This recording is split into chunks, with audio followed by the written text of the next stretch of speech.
Hi, this is Mark Pubek. Now it's like 6:30 a.m. in Thailand, in Bangkok, and I did not sleep last night because I was preparing a speech for you. I wanted to be perfect or something, but changed my mind all of a sudden. I changed my mind. It came to my mind that, well, the thing is, I shouldn't have a script, you know. I don't need it.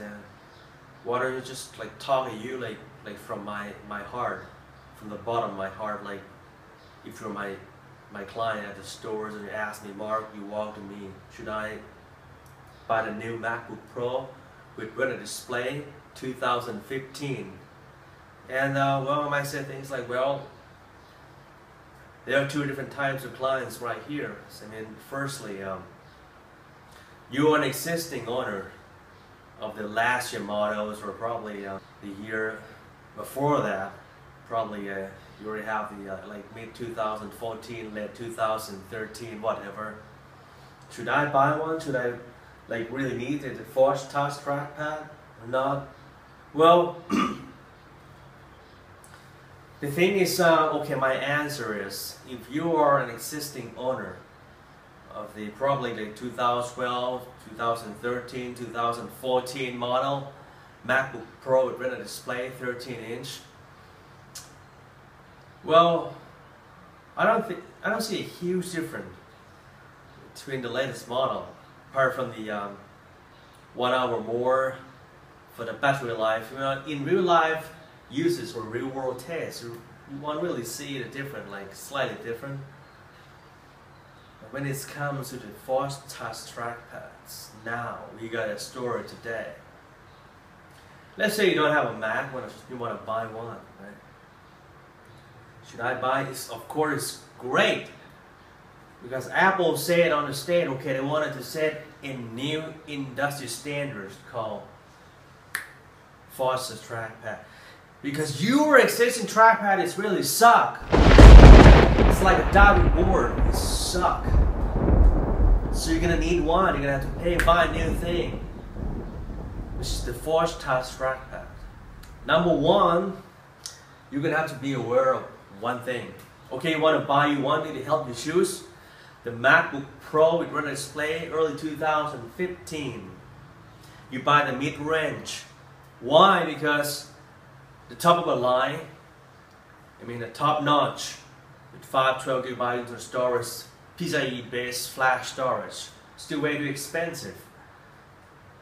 So well, what about the entry level with 128 GB internal storage? Well, now you buy an iPhone, you got 128 GB. So just buy the mid-range. And you're gonna have to be aware of one thing, that you can't increase the RAMs over time, since those RAMs are soldered to the motherboard using lead. But egg is fine for amateur. Yeah, I am amateur.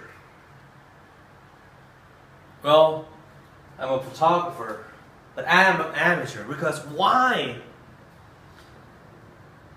The MacBook Pro, even though it comes equipped with the Intel Iris 6001, whatever they call it, 5th generation Intel processor, 2 times faster for the internal flash storage,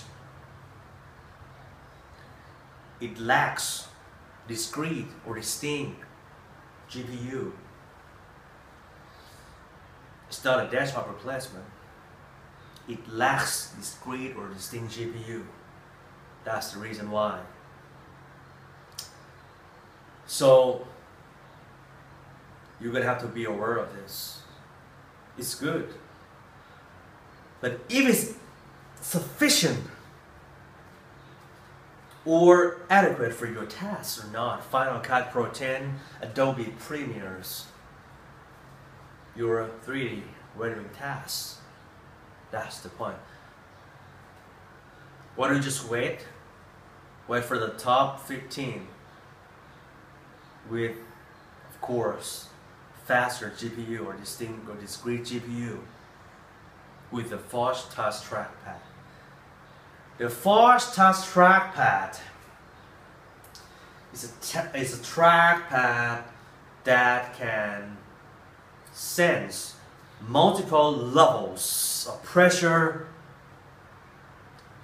and perform different actions depending on how hard the trackpad is being pressed. Or they call it force sensing multitask trackpad. You don't want to miss the trackpad. You are not alone on this planet. Tons of people around the world miss this trackpad. I don't have the trackpad. They have created stunning phenomenons, magnificent piece of work. So, the bottom line is, for the new MacBook Pro 13, early 2015, if you're existing owners of the 2012, 13, 14 models, I mean, the 13-inch Retina MacBook Pro, you don't really have to update to this model. Well, 1 hour more, 2-time flash, I mean, that was all. You want to buy one at the moment, I mean, you might want to upgrade from the non-Retina 13. Well, it's a good time, you get a new technology.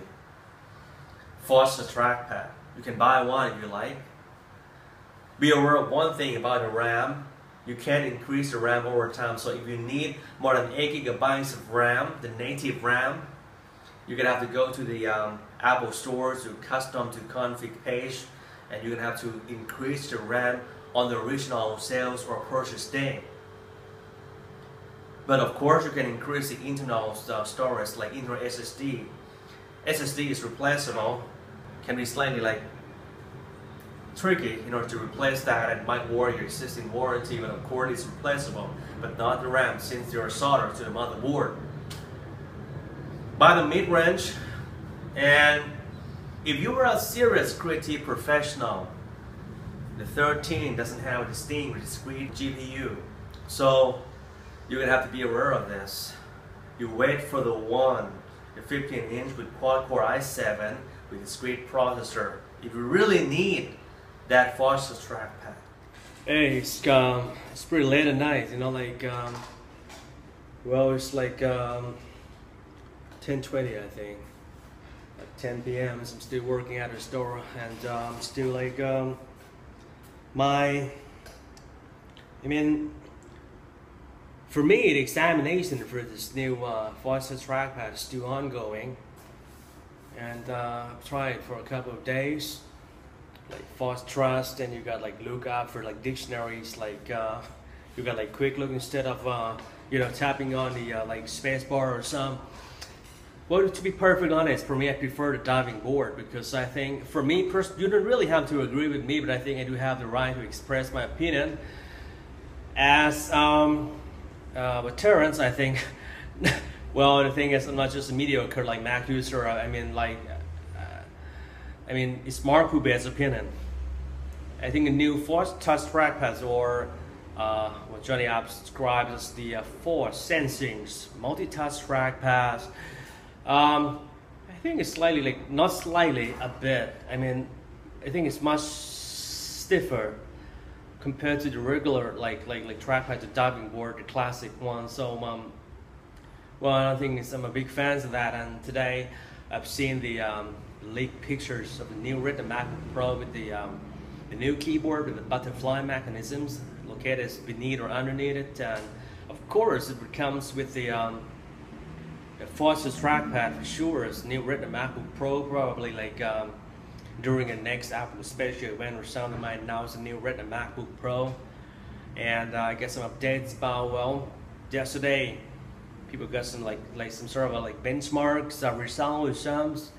They were like comparing between the new MacBook, and they said the speed was like on par to the like old MacBook Airs, like 2012 or some, and it has like faster CPU. Well, in real life uses, I mean, in real world taste or some, but you don't really see a huge difference, you know, like, well, but that's interesting. I don't know. I got no idea why I'm doing this. I just wanted, probably you might, just wanted to show off, like, I really work for a Mac store. I can get access, you have these devices and spend all night right here, and then put the cams right here. Sometimes it works all night, didn't sleep. It's like for me, it's like typical. So that's it, ladies and gentlemen. I don't know, I just want to make this clip to reiterate about the fastest trackpad new technology. You might like it, who knows, okay? Well, I felt it was like, it's too stiff for me. I prefer the old fashions. I prefer diving board. And I prefer the old wobbling keyboards. Those wobbling keycaps. So, ladies and gentlemen, and now it's pretty late, and I want to sleep tonight because I got full videos to edit. I'm going to upload to YouTube or something. I might commit suicide or something. All right, ladies and gentlemen, thanks for watching.